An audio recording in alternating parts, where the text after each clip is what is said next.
Does voter fraud exist? I don't know for certain. Are you an expert in voter fraud? No, I'm not. Well, why then is Twitter right now putting purported warnings on virtually any statement about voter fraud? We're simply linking to a broader conversation so that people have more information. No, you're not. You put up a page that says, quote, voter fraud of any kind is exceedingly rare in the United States. That's not linking to a broader conversation. That's taking a disputed policy position, and you're a publisher when you're doing that.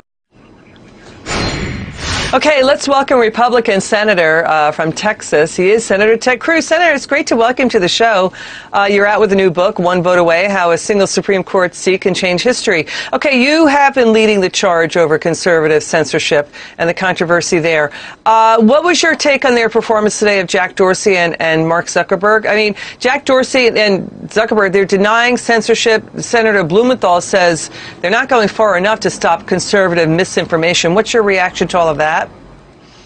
Well, Liz, it's great to be with you. I think today was a rough day for big tech. It was a rough day, especially for Twitter, but also for Facebook. And between Facebook, Twitter, and then Google, which is really the 800-pound gorilla, we have an enormous concentration of power. And I think they collectively pose the single greatest threat we have to free speech in this country because they've been getting more and more brazen. And Twitter is the most brazen about them in censoring speech they disagree with, in silencing viewpoints they disagree with. We saw just a few weeks ago, Twitter for 12 days banned the New York Post, the newspaper with the fourth leading circulation in the United States, and big tech asserted the power to just silence them because they didn't like what they were reporting. I think it's really dangerous. I'm glad we had this hearing today, and I'm going to continue leading the charge to bring accountability and protect free speech and stop the abuse of power from big tech. So they're taking political positions. They're not a platform. They're acting like editors, deciding the content. New York Post doesn't have that protection.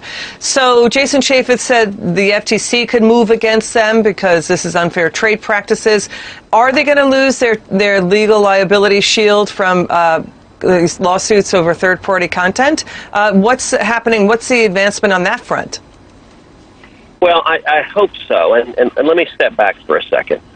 What to do to stop big tech censorship is a difficult question because nobody in their right mind wants to see a federal speech police. And so how you fix this problem is complicated. I think there are at least three different potential avenues to fix this problem. The first you made reference to is repealing what's called Section 230 of the Communications Decency Act.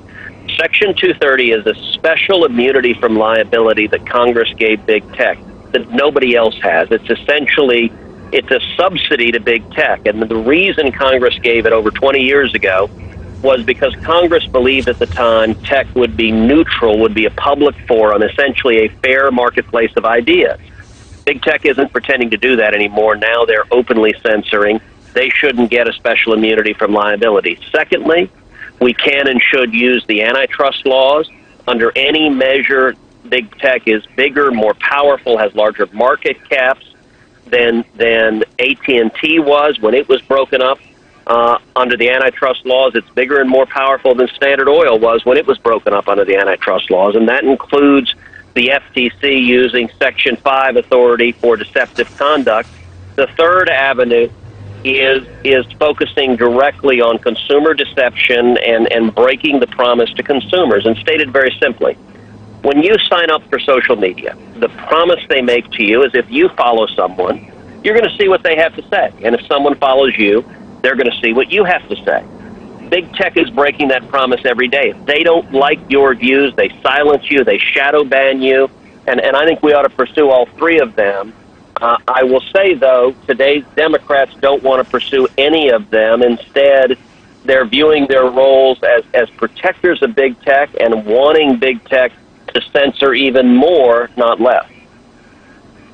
Yeah, that's what The Intercept co-founder Glenn Greenwald is warning, that the Democrats could apply give them even more power to censor.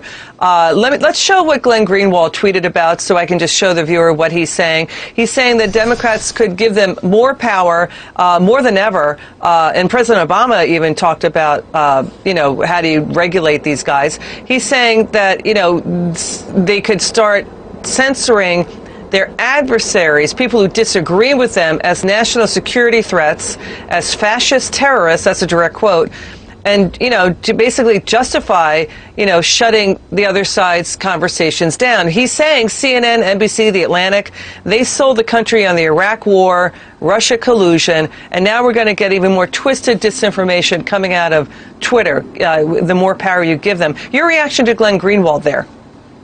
Look, I think Greenwald is exactly right, and I don't agree with everything Greenwald says. He and I are coming from different spots in the political spectrum, but he has been courageous in speaking out for free speech and speaking out against efforts of censorship.